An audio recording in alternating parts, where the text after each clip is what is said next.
Wednesday, February 14th, was a tragic day that shook the country in more ways than one. Using an AR-15 assault rifle, 19-year-old Nicholas Cruz opened fire at Marjorie Stoneman Douglas High School. He killed 14 students and 3 teachers, as well as wounded many others. This event left people nationwide, including myself, furiously heartbroken. This was not the first school shooting incident in 2018, sparking yet again America's conversation over the need for gun reform. The students in Parkland, Florida quickly rallied, joining together as a community to organize the March for Our Lives, a student-led march in Washington, D.C. to protest for stricter gun control. The community in Parkland have used their anger and sadness from grieving and turned it into action, and that's exactly what I'm here to discuss today. While I personally believe that there is a need for gun reform in this country, this episode is going to be on the impact of student and youth advocacy. No matter what you're advocating for, using your voice and your First Amendment rights to express yourself is an extremely valuable lesson that we need to be teaching the youth of America. The students' efforts in Parkland personally inspired me to take action within my own community. With a group of my peers and faculty in my high school, we organized SBHS Walks with Parkland. On March 14, 2018, 1 month after the school shooting in Florida, over 2,000 South Brunswick High School students and staff watched from the stands, observing 14 students and 3 teachers standing in front of a desk representing the 17 who were tragically killed in Parkland on February 14th. Beginning at 10 a.m., all 2,000 students sat silent for 17 minutes as biographical tributes of each victim were read aloud. After each biography was read, a rose was placed on each desk to honor the fallen heroes. To conclude the ceremony, 17 chimes echoed throughout the stadium. Coordinating and watching this ceremony was extremely powerful and inspiring. Seeing over 2,000 students unite to honor these heroes lost to senseless gun violence truly opened my eyes to the power that we have as a generation. This is why, for the 4th edition of The Rewind, I'm going to be doing something a little different than the previous episodes.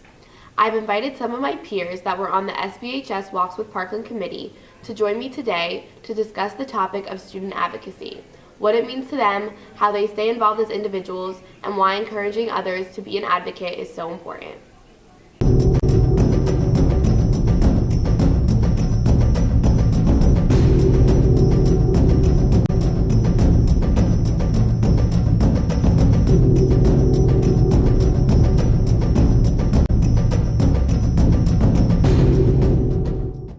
So as you can see, I've gathered a group of my peers here today. We have Liz, Rachel, Sarah, and Bilal, and they're just going to go around quickly and say a little bit about themselves. Hi, I'm Liz. I'm the president of the Creative Writing Club, and I also help to plan and organize various mental health initiatives in the school. I'm Rachel. I'm president of TSA Club, and I'm also High Tops leader. I'm Sarah. I serve as the Board of Education student representative here at the South Brunswick High School Student Council, and as well as the safety ambassador for Robert Wood Johnson. Hi, I'm Bilal Ahmed. I'm the president of the Mall United Nations Club at the school, and I'm also a peer leader. Awesome. So now we're just going to get started. I have a couple questions here, and we're just going to kind of go around, have a nice open discussion about the important topic of student advocacy and why it's so important at our schools. So my first question, I'm going to direct this one to Sarah. What do you feel being a student advocate means, and why is it important to you? I think that as a high school student and not having the ability to vote yet, because I'm only 17, can be a very frustrating thing to acknowledge, just because I feel very angry with our representatives and our senators and legislators who haven't quite done what they have to do to protect specifically us here at a high school level. So, being able and having that opportunity to advocate for a cause that I'm very passionate about goes a long way, because it shows the important people who have power that we have a voice and that we want change to take place, and we're not going to stand around until it happens. I agree, and I think something that's important to recognize is I want our leaders to understand that the students aren't going anywhere. We're the next generation. We're going to be the leaders that are going to be taking over their jobs when we come of age and we're able to, have seats in the Senate, have seats in the House, and kind of stand up for what we believe in. And so when they anger us, all it makes us want to do is be active and kind of take the stand for what we believe in and kind of show them that we do have the power.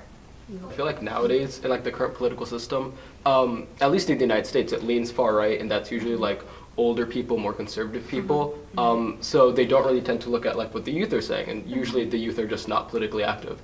So right now we have like this movement in the United States, which Parkland is definitely a part of, where like the like high schoolers, college students, they're finally getting involved, and I think that's definitely going to change the dynamic. It's finally going to go left again. It's finally going to become more liberal and progressive, which I think this nation sorely needs. Yeah. Yeah, I talked to this woman a few weeks ago who was part of the Vietnam War protests when they were happening, and she was a high school student, and she said this is the first time since that moment in her life that she's seen high school students take a stand for what they believe in. And she said that in this case and what we're doing currently and what we're standing up for, she thinks that we are really going to spark a change, because when it was the Vietnam War, it was a little more cowardly, it was a little more new, it was a novice thing in high schools, but now it's become a huge thing for students to advocate. And so I think that now is the time to spark change, and I think that we will be the people that will spark change. Yeah, I definitely think that's important because, as you said, we're the next generation. We are the future. What the representatives and the government, whatever change they make, it's going to impact us. It's not really going to impact their futures, because since they're older, they're going to be retired. It doesn't really matter for them, but it matters a lot more for our futures. Exactly. And it impacts us more so than it will impact them. So I do definitely think that we should be the ones that should be making the change, getting political, and really getting involved. So my next question I want to direct to you, Bilal. Talk about some of the things that you're involved in, both as a student advocate, politically, whatever kind of route you want to take with it, and how it impacts your life. So one of the big issues that I see nowadays is climate change. And you know, this isn't just like a scientific issue, it's a political issue. Something that like has a general broad-reaching consensus is still so disagreeable when you bring it up. For example, like Congress, there are people on the Senate floor or on the House floor throwing snowballs around trying to argue that it doesn't happen. So my way of making change was joining the Environmental Commission for the local government. You know, I just emailed the mayor. I was like, how can I help? He appointed me to that position. And that was just my way of trying to make a small difference. Now, obviously, it's just limited to South Brunswick, but, you know, it's just me trying to like get my foot in the door, trying to become active and push for this issue, which I'm concerned about. Yeah, and that's, you know, I think it's hard for kids to realize, and I'm getting to this in a later question, is like there's so much that we have the ability to do that we just kind of don't know about, and you just kind of have to take that first step initially and kind of say, I'm passionate about this, let's see who I can contact and who can kind of help me take the step that I need to use my passion and to motivate me to get this work done that I feel is so important, and just, you know, take action for the things that make us, you know, so involved in what makes us mad but wants us to use that anger to, you know, do more. And so I'm going to kind of pose this to everyone, but Rachel, if you want to start us off. So many kids might not want to get involved because it's intimidating to be the, quote, youngest voice at the table. So talk about your experience working with adults and being that young voice, and how are you able to overcome some challenges that you may face? Because definitely adults and kids, like working together kind of as equals, it can be challenging on both sides. So It is definitely challenging to be a young person trying to advocate for something that you believe in, but I do find a lot of adults are understanding, especially if you're more calm and composed and bring up your point or your argument in a very mature way, like how we were trying to plan for the march with Varela. He was very impressed by the way that we brought this issue up to him, and I think it's just important to really show maturity in the situation, and that way people will listen. People don't necessarily look at you just for your age. It's more so how you bring about yourself and how you carry yourself. definitely. And so Rachel brought up a good point. All of us sitting here today, our principal at our high school, his name is Mr. Varela, and in light of everything that happened at Parkland on March 14th, our school, we got together, a group of students as well as a group of teachers and a group of administrators worked together and organized the SBHS Walks with Parkland, and we were able to honor the lives of the students that we lost in Parkland, as well as promote student advocacy, and as schools, you know, make sure that you're encouraging your students to be active citizens, because, you know, Sarah's not a senior, but the rest of us are seniors, and Sarah will be graduating the year after us, you're going to be able to vote. You're going to be able to take part in your elections, as well as, you know, have more of an influence over people. As you get older, you have influence over younger people. So just kind of getting you used to using your influence for good and for positivity. And so when we were fortunate enough, our administration and the teachers at our school were incredible, were working with us, making our voices feel heard, supporting us. And we definitely want to encourage, you know, adults watching this, make sure that you're encouraging students that want to use their voices for good, because if you help them now, they're just going to keep using it. And so I think that's something really important. Does anyone else want to talk about some experience that they have with adults? Yeah, I serve as the liaison to the Board of Education, so I work with people who are much older than I am, not only in age, but in height as well. So what I find is you also want to understand the other side of the table, which is what the adults want to negotiate with you. So just as long as you acknowledge both sides of the argument, you're able to develop a really good dynamic with the adult in order to get something accomplished. Definitely. Yeah, I've been fortunate enough that my family has been very supportive of anything that I've wanted to do, whether it's environmentalist endeavors or the walkout. But I think if there isn't that support system, I think just showing that you're passionate about something, and you don't have to always be the most educated person on a topic. You can feel strongly about something without being like 100% educated and knowing everything, but showing that passion and that maturity and stating like, you know, these are the reasons why I feel this way and why I want to make a change. I think that can go a long way in terms of gaining that respect or that support from adults when you want to advocate for something. Definitely. And so I think I kind of all know the answer for you guys for this question, but just to have the talk about it. And Liz, if you want to start off with this question, do you feel being a student advocate at your age will help you in the future, and why? I think 100%.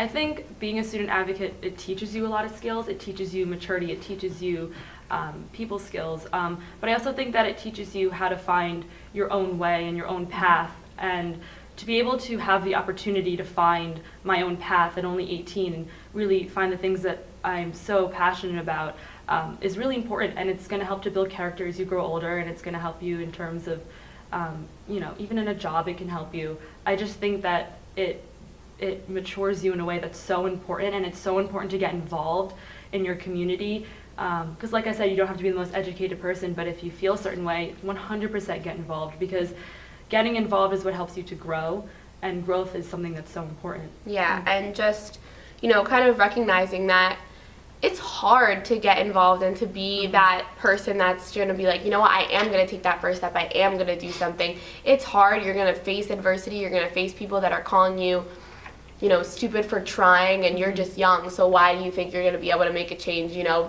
we have leaders for a reason, and you're not going to be able to do anything, and just kind of being, you know, putting on that like tough face and kind of pushing through any struggles you may face, because it'll build your character, it makes you stronger, and it'll ultimately make you that better leader and advocate throughout the rest of your life. Yeah.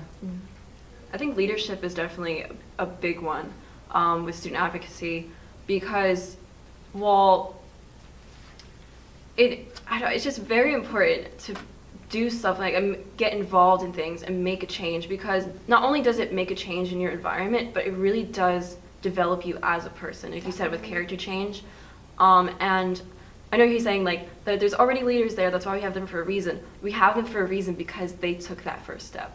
And it's not a thing that's unreachable. It might seem like it's not entirely plausible or possible, especially for people our age that's young, but that's how it begins, and that's how you kind of take the steps in the rest of your life to become a leader, to be able to speak in public, to be able to have that level of composure and maturity. Definitely. And with that, I think even if it's not maybe organizing a walkout, the smallest thing that you can do is just fighting apathy in general, which is maybe staying informed, reading the newspaper, watching the news, because you know you can have a conversation with someone and they might not even know what's going on. And kids at our age don't necessarily like to read or understand what's going on, so fighting that apathy definitely allows you to take that first step towards becoming a student advocate. And I think that's what's so great about like our current generation. Like people are finally like going out, they're informing themselves rather than just becoming part of a movement. Like beforehand, people would be like, oh, I identify with this group or this group. But now people are like forming like their own thoughts. They're becoming independent. And once again, that forms leadership because they're finally thinking, what do I believe in instead of like, what does someone else believe in? So like that helps them like go forward. Definitely. That understanding the other side aspect is extremely important. So that's all the questions that I have for you guys here today. So thank you so much for answering those. Do either any of you, to the viewers watching, students, teachers, parents, anything, do you have anything you want to kind of say to them? Just remember that you can't change the world right away. You have the rest of your life to try and make a change and really spark a change in the world and the community. But going out now and taking that first step is so important. If you're passionate about something, don't hide that passion. Passion can go such a long way.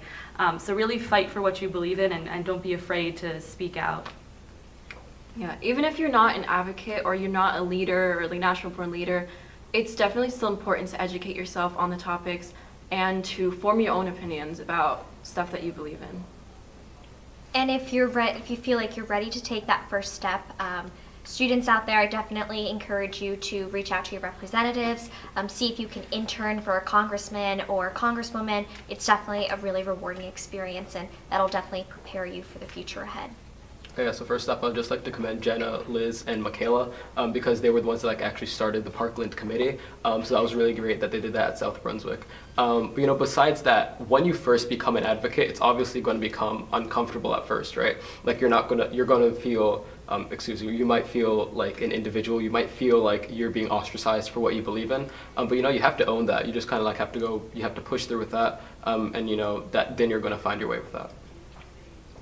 So I just wanted to thank you guys so much for being here. You have no idea how much I appreciate you guys taking time out of your day to come and just kind of representing our school community as well as high school students across the country. You know, I make these videos to empower students, to empower anyone watching, to know that you can make a change no matter what you believe, no matter whether you're Democrat, Republican, no matter what side of the aisle you stand on. I think the way that we're going to be able to strengthen our country, our government, is to get everyone involved and get everyone talking, and with that, understanding the other side and being, you know, open to compromising, changing, and kind of working together as a country to make sure that our generation has bright futures, the generations to come have bright futures. So I just wanted to, again, thank you guys all for being here. Thank you guys so much for watching, and I'll see you guys next time.